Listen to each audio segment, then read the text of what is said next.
All right, man, peace. So as many of you brothers out there who have followed the relatively modern history of the NBA already know, the 1989 playoffs was when Michael Jordan was able to transfer how he was perceived from being a regular season dynamo to a playoff sensation. And that's because in Game 5 of the Eastern Conference first round matchup between the Bulls and the Cleveland Cavaliers, he was able to hit the game-winning shot in Game 5. From there, the Bulls were able to upset the 1989 New York Knicks, who were known for the three-point ball, with Mark Jackson and Trent Tucker, so on and so forth. They were one of the first teams under Rick Pitino to utilize a take as many three-point shots as possible mentality or approach to the offensive game. A lot of people forget about them, but they were playing in a 2019 style back in 1989. Those Rick Pitino New York Knicks. They had the home court advantage in the second round against the Bulls, and they were favored.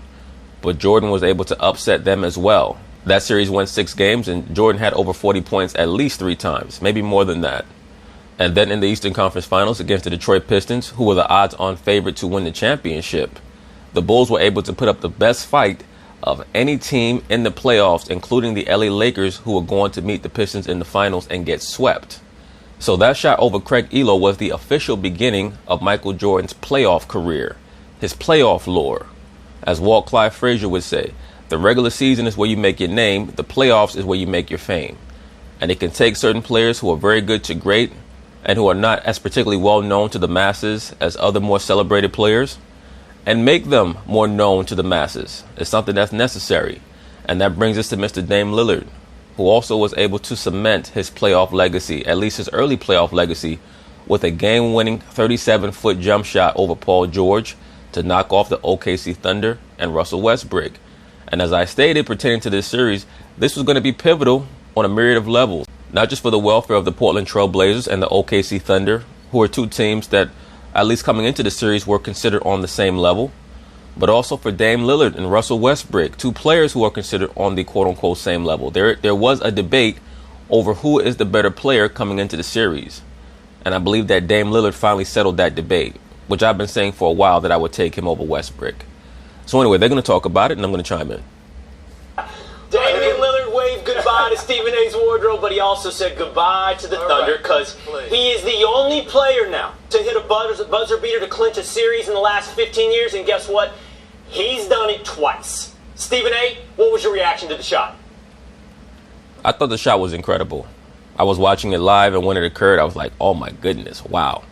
It was like a Steph Curry shot. The last shot that I could think of that had that same effect or that same feel to it was when Steph Curry hit the game-winning shot against OKC in the regular season a couple of years ago. I think it was in 2016. Well, first of all, it was sensational. It was absolutely sensational. Damian Lillard put on an absolute show last night. He was nothing short of spectacular. I believe he hit about 10 threes on the evening. Put on a show in the first half where he was completely unstoppable because nobody else was doing anything. But that last shot, with all due respect to one of my favorite people, not just one of my favorite players, but one of my favorite people in the NBA, which is Paul George, I don't want to hear that was a bad shot. Here is why. Well, it wasn't a bad shot, number one, because he made it. Number two, that's a shot that Dame Lillard takes. Certain shots are bad shots if you're a player who can't make that shot. For example, Michael Jordan used to take the turnaround fadeaway jump shot. That's not a good shot for most players, but for him, it was a great shot because he could make it. When it comes to Dame Lillard, he practices that shot. He drills that shot. So if you're Rusell Westbrook and you could barely make a free throw, much less a 37-foot jump shot, that's a bad shot for you. And if you're Paul George and you're accustomed to practicing against players who really can't shoot, like he is practicing against the players with OKC, of course he's going to consider that a bad shot. But it's also just being a poor sport. Right now, he's starting to develop very bad attributes. He's starting to develop very bad characteristics and habits being around Westbrook, who's normally a sore loser and a poor sport. Damian Lillard pulled up from about 35 feet in the first half. To start off the second half, he damn near pulled off from the same shot. On several occasions throughout the career of Damian Lillard, which we are going to have to concede has been pretty damn close to illustrious when you consider his numbers. The fact of the matter is, Well, I would not call it illustrious. Every time a shot like this occurs, everybody wants to come with the hyperbole.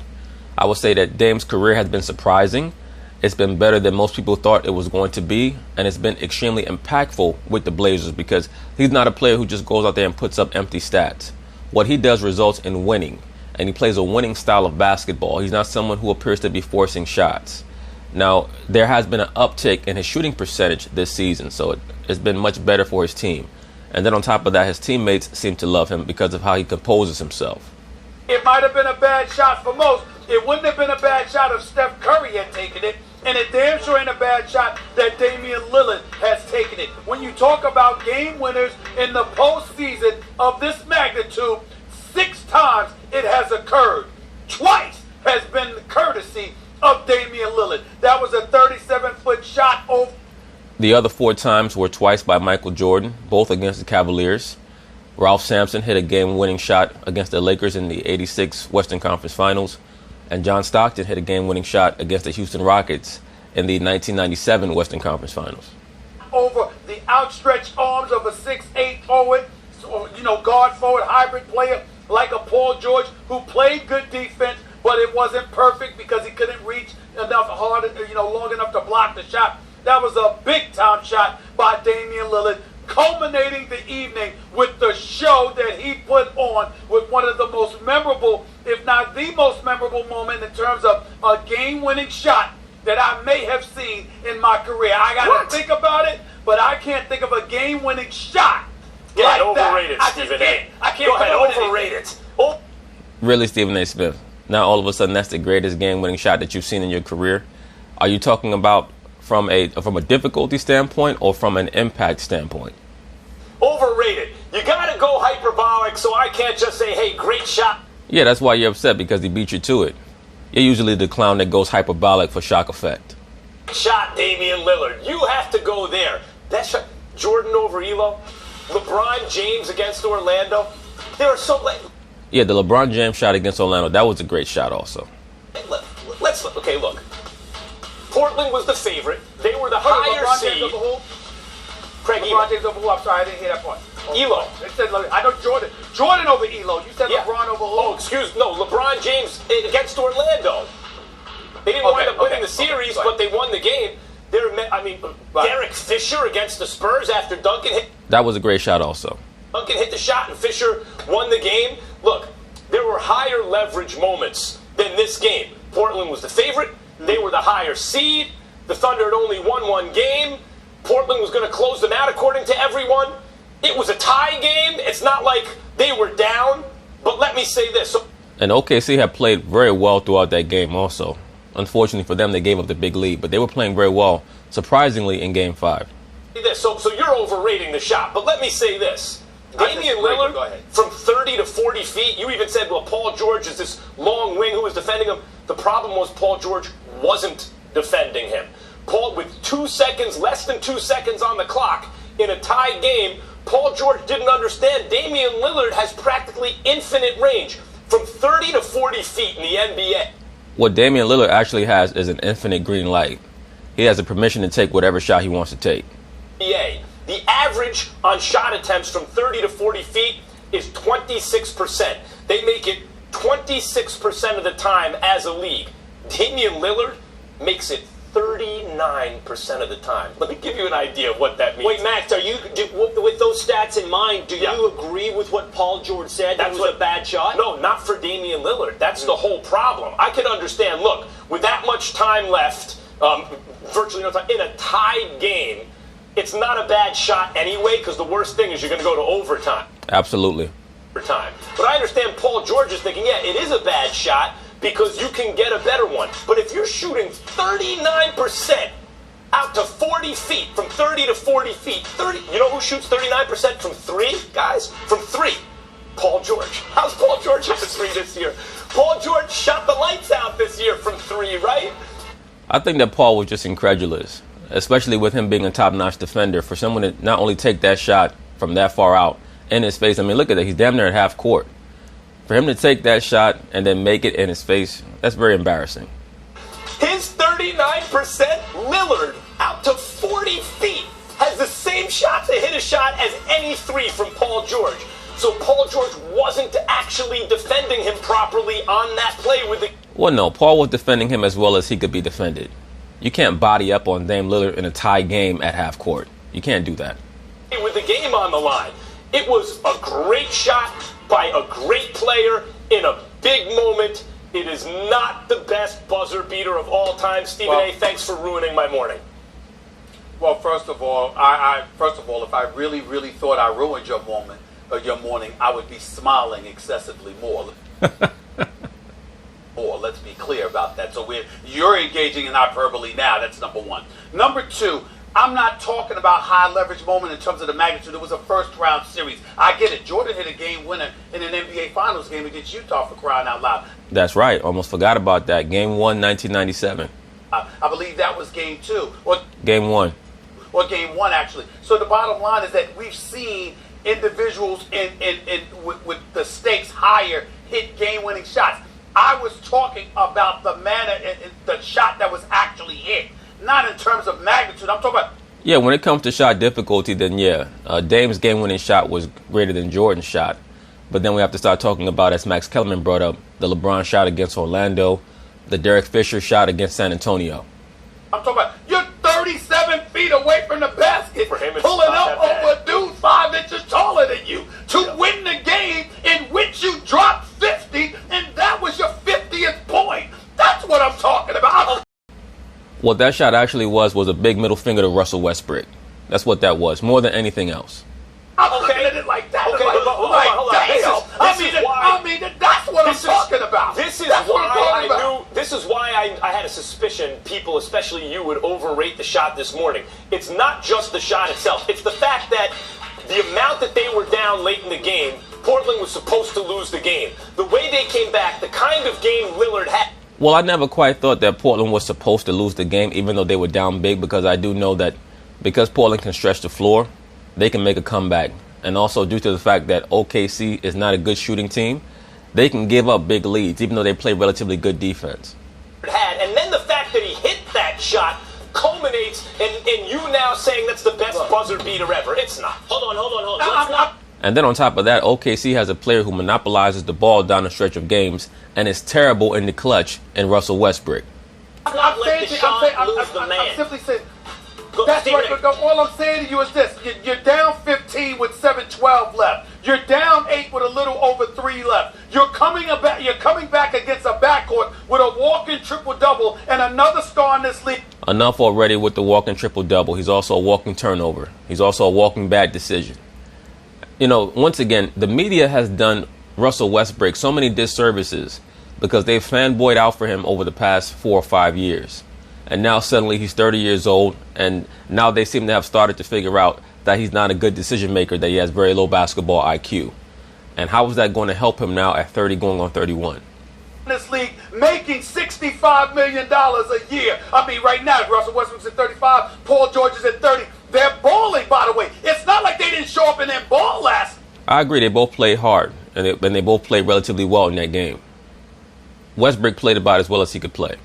Last night, they balled too. So you sit up there, you're looking at it from that perspective, and then you're imagining, I'm not talking about driving in for a layup. I'm not talking about a pull-up jumper and stuff like that. I'm talking about doing Steph Curry type stuff. Hold on. 37. This is my point. That's all I'm talking about. Dame has been doing that now for, I would say, the past 3 or 4 years. Talking about. Okay, and this is my point. I think we shouldn't focus on the shot to the detriment of the man. I'm going to have to be really quick. You guys, we have to be really quick on this, but he put up 50. As you point out, Max, he hit from 37, beat all the averages in the NBA. Is Damian Lillard the most lethal player left in the playoffs? No. What Damian Lillard is a player on the rise. His stock is on the rise.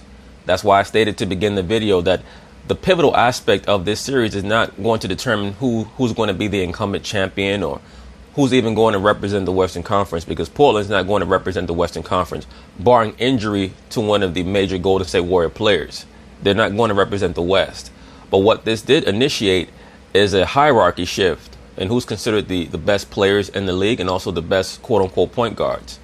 Right now, Dame Lillard, I would say, unless you live in OKC, is now going to be considered a better player than Russell Westbrook. And that's very important when it comes to marketing, when it comes to all-star votes, things of that nature. You want to go?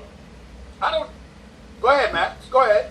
The answer is no, it's Kawhi Leonard, because Kawhi, maybe not as lethal on the offensive end, but quite lethal. No, actually, Kawhi Leonard is just as lethal, if not more lethal, than Dame on the offensive end.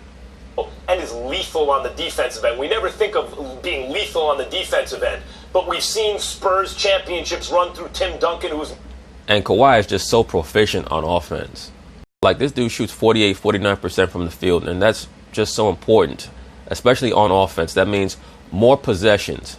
When you have a player who makes better decisions on offense and makes 50% of his shots, that means that there are more possessions for other players to shoot the basketball. There's less resentment from other players that a certain player is taking a lot of shots because he's making most of them. Who was lethal on both ends, and Kawhi Leonard. My answer is Kawhi Leonard. Look, I would say Kyrie Irving. I do believe I recall Kyrie Irving hitting the three near the end of a game to win a championship for crying. Well, Kyrie's definitely up there when it comes to the most lethal player in the playoffs. But the question is now, who's the most offensively lethal player? It's the most lethal player overall. And as usual, people neglect to think about or consider the defensive impact. So I have to give Max Kellerman credit there. Crying out loud. I mean, I would have to put Kyrie in that conversation. But again, this isn't the first time Dame has done it. We don't anticipate it will be the last because he's got those kind of skills. And even though we've seen Kyrie and Kawhi Leonard do something and he's won a championship in terms of hitting a shot to win a playoff series, I mean, let's find out. You'll see. They're all in the discussion. For what it's worth, Damian Lillard, 4th in the league in clutch points this season. Max, your guy, Kawhi Leonard. Well, I would expect that because Dame Lillard, his team is often involved in close competitive games because they're not quite a middle-of-the-pack team in the Western Conference. They're more along the lines of an upper-crust team. But their games are going to be relatively competitive and close. So that means that he's going to take a lot of shots down the stretch of games. Leonard, 3rd. Stephen A., your guy, Kyrie Irving, 2nd in clutch points this season. James Harden, number 1. Till the playoffs start. All right. This guy's always taking shots at James Harden. Deserved shots, but shots nonetheless. But anyway, congratulations to Dame Lillard. He deserves all of the accolades that he's receiving in the aftermath of him hitting that game series winning shot. So once again, congrats. Peace.